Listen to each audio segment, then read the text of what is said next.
Hey ladies, I am back today to do a tutorial of how I do my wash and goes.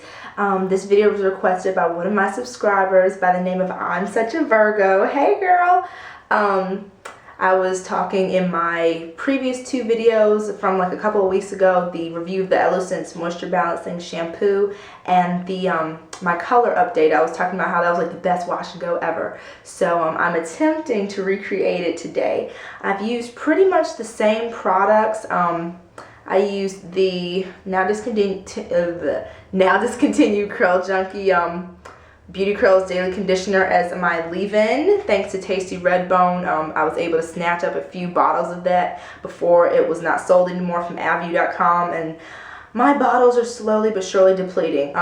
So after I ran out of that, so I used my beloved Camille Rose Curl Love Moisture Milk as my leave-in.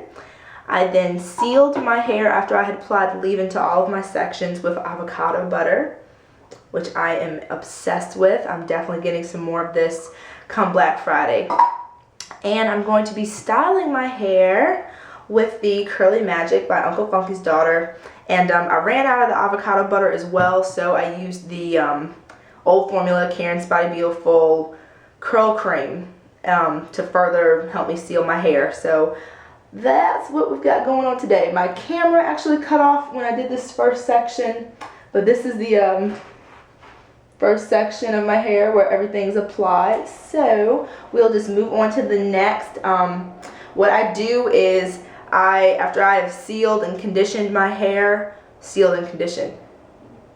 yeah, I guess that's right, moisturized and sealed my hair. Okay, then I put it into a big fat old twist until I'm ready to apply my styler. And I do it like this because I don't like to apply my styler to just completely loose hair. I feel that that promotes tangles, and I'm not about that. So I just undo each twist when I'm ready to apply my styler, so that I can not only ensure that my hair isn't going to tangle up, but it stays wet longer until I'm ready to apply the product, as well as I get more even distribution because I'm concentrating it on specific sections rather than just applying it all willy-nilly to my hair. So I find that the key to my wash and goes is that I make sure to saturate each strand with product so the curls are nice and defined and can stay clumped instead of having like patches of sections that don't have anything on them. So I just get a decent amount of product. I have about 2 pumps of the Curly Magic,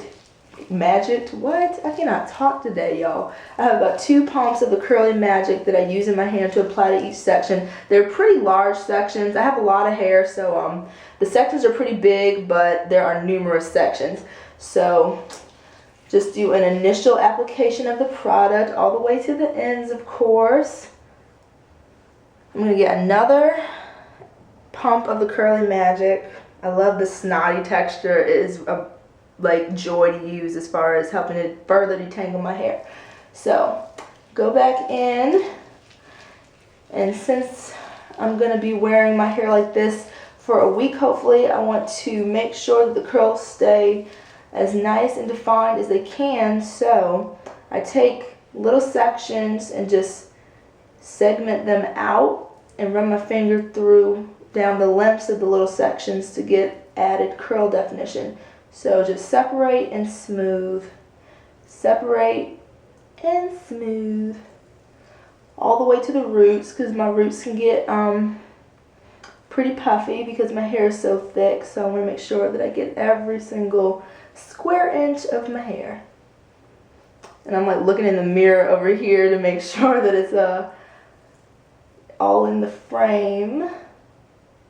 Got a little tangle action going. Curly Magic to the rescue.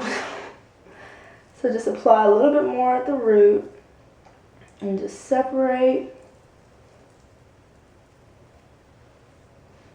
And I feel that helping, like smoothing the product one more time through my hair like that really helps to ensure that I'm going to get a nice defined end result.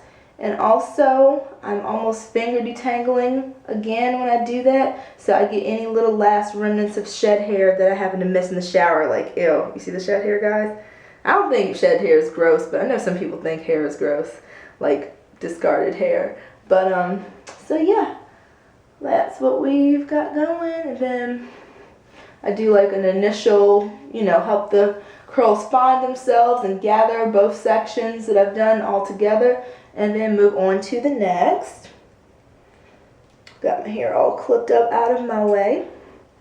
And like I don't know if I mentioned, but I start from the back and then work my way forward because the back of my hair is the hardest for me to style, of course, because I can't see what I'm doing really. So I just find it easier for me to just work my way from the back to the front. And the back of my hair needs more product as well because it's very, very thick there, whereas the closer I get to like the perimeter of my hair, like right here, my hair gets a little finer and a little looser. So I like to focus there first. So on to our next section. It's some curly magic going here. Got about this much right now.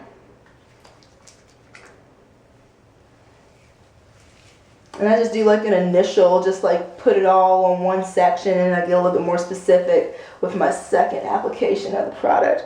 So initially, I just glop it in my hand and put it on the section. And then I go back in with like another 2 pumps or so.